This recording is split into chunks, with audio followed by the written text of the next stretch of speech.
لاہور میں قانون نافذ کرنے والے اداروں نے تحریک لبیک پاکستان کے سربراہ سعد رضوی کے گھر پر چھاپا مار کر 11 کروڑ روپے مالیت کی غیر ملکی کرنسی، 2 کلو سونا اور بڑی مقدار میں چاندی برآمد کر لی ہے۔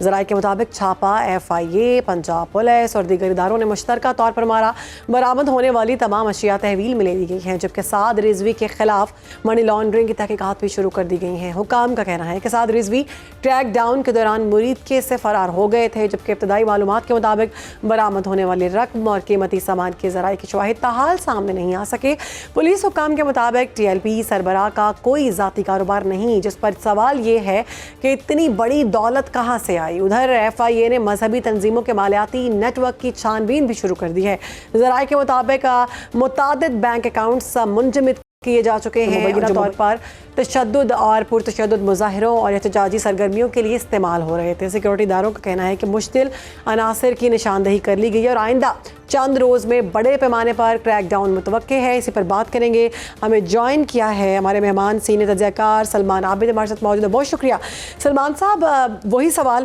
جو پہلے دہرایا گیا کہ جب کوئی بزنس نہیں ہے، کوئی جاب نہیں ہے، ایز سچ کوئی ذریعہ آمدن پاس نہیں، اور اتنی بڑی تعداد میں ہم دیکھ رہے ہیں کہ فورن کرنسی، پاکستانی روپیز، مہنگی گھڑیاں، سونا، چاندی، یہ سب گھر سے برآمد ہو رہے ہیں، یہ کہاں سے آیا ہوگا پھر؟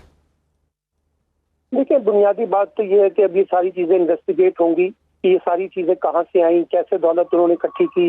کہاں سے یہ تمام زیورات موجود سامنے آئے ہیں، اس کی تو انویسٹیگیشن ہوگی۔ لیکن یہ اسی لیے بار بار پاکستان کے اندر کہا جا رہا تھا کہ ہمارے ہاں جو فائنینسنگ ہوتی ہے پولیٹیکل پارٹیز کی یا پولیٹیکل گروپوں کی یا مذہبی تنظیموں کی، اس کا نظام شفاف ہونا چاہیے، اور اس پہ بار بار بات کی جاتی رہی ہے کہ شفاف نظام کو مؤثر بنائے بغیر ہم نہ دہشت گردی کی جنگ جیت سکتے ہیں، نہ انتہا پسندی کی جنگ جیت سکتے ہیں، نہ معاشی جنگ جیت سکتے ہیں، نہ سیاسی جنگ جیت سکتے ہیں۔ تو یہ ایک اچھا اس وقت ایک اپرچونٹی ملی ہے اسٹیٹ کے پاس کہ وہ ان تمام چیزوں کو ایکسپوز کرے کہ کس طریقے سے یہ جو پیسہ ہے یا جس طرح کی جو زیورات ہیں کہ کہاں سے آئے، کیسے آئے، کس کی ملکیت ہے اور اس کے پیچھے کون ہے۔ یہ تو چیزیں انویسٹیگیٹ ہونی چاہیے۔ دوسری بات یہ کہ دیکھیے جو TLP کا احتجاج تھا یہ بھی سمجھ سے بالا تر تھا کہ جب غزہ کے اوپر ایک معاہدہ ہو گیا تھا اور حماس اور غزہ نے اس کو تسلیم بھی کر لیا تھا، جو برادر اسلامی ممالک جو ہیں پاکستان سمیت ان ممالک نے تسلیم کر لیا اور جنگ بندی بھی ہو گئی اور قیدیوں کا تبادلہ بھی ہو گیا، تو ایسے موقع پہ احتجاج کی کیوں ضرورت محسوس ہوئی؟ ایک بات۔ اور دوسری بات، اس میں ہماری جو صوبائی حکومت ہے اور ڈسٹرکٹ مینجمنٹ ہے ان کے بھی مسائل یہ ہیں کہ جب یہ لاہور سے نکل رہے تھے اس سے پہلے ان کو نیگوشیٹ کیوں نہیں کیا گیا، ان سے بات چیت کیوں نہیں کی گئی، اس وقت کوئی نہیں کوئی لائحہ عمل اپنایا گیا؟ کیونکہ دیکھیے نا، پاکستان کا جو تاثر ہے وہ اس طرح کی سرگرمیوں سے بڑا منفی جاتا ہے دنیا کے اندر، اور لگتا یہ ہے کہ جیسے ہم کوئی قانون کی حکمرانی کرنے والے ملک نہیں ہیں، یا آئین اور قانون کی حکمرانی نہیں ہے، جو مرضی ڈنڈے لے کے آ جاتا ہے، سڑکوں کو بلاک کر دیتا ہے اور لوگوں کو احتجاج کی طرف اکساتا ہے، پھر اس پہ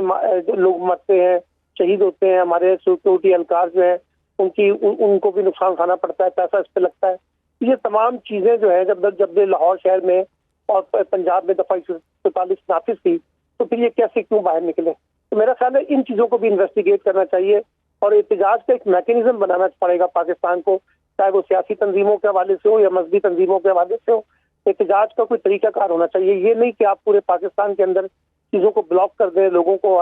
خوف و ہراس کر دیں، لوگوں کو ڈرائیں، لوگوں کو دھمکائیں، ان کے کاروبار بند کر دیں اور اس بنیاد پر اسلام کا نام دے کر احتجاج کیا جائے۔ میں نہیں سمجھتا کہ اس کی کوئی حمایت کی جا سکتی ہے۔ بالکل ٹھیک ہے سلمان صاحب۔ یہ بھی کہا جا رہا ہے کہ جب یہ مرید کے میں کارروائی کی گئی تو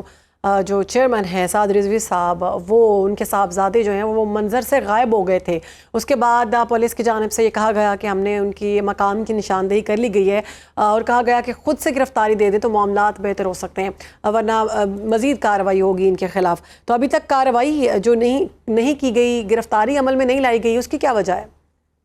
میرا خیال ہے کہ اگر وہ پولیس کی نگرانی میں ہوتے یا پولیس کو نظر پتہ ہوتا کہ وہ کہاں پر ہیں تو ان کی گرفتاری بھی جاری جا سکتی تھی۔ اگر وہ رپوش ہیں تو یقینی طور پر ان کو انویسٹیگیٹ کیا جا رہا ہوگا، اس کو تلاش جاری کی جا رہی ہوگی،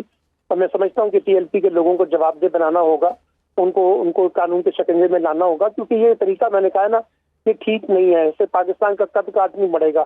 اور یہ جو لوگ بھی اس کے اندر اس طرح کے کاموں کے اندر ملوث ہوتے ہیں، چاہے وہ سیاسی ہوں یا مذہبی لوگ ہوں جو ریاست کی ریٹ کو چیلنج کرتے ہیں۔ دیکھیے، احتجاج کرنا تو ہر ایک کا حق ہے،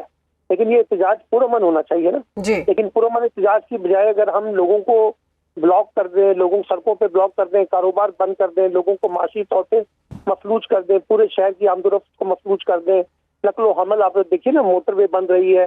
پھر آپ کی لاہور میں جو بسیں ہیں وہ بند رہی ہیں, تو پورے شہر کو ہم نے مفلوج کر دیا تھا. یہ جو چیزیں ہیں اس لیے میں سمجھتا ہوں ٹھیک ہے, ابھی سارے معاملے پہ مزید کارروائی سامنے ہوگی اور مزید مذہبی تنظیموں کے خلاف بھی کیا جانا. بہت شکریہ. ہمارے ساتھ موجود تھے سلمان عابد, تو سارے معاملے پہ گفتگو کر رہے تھے.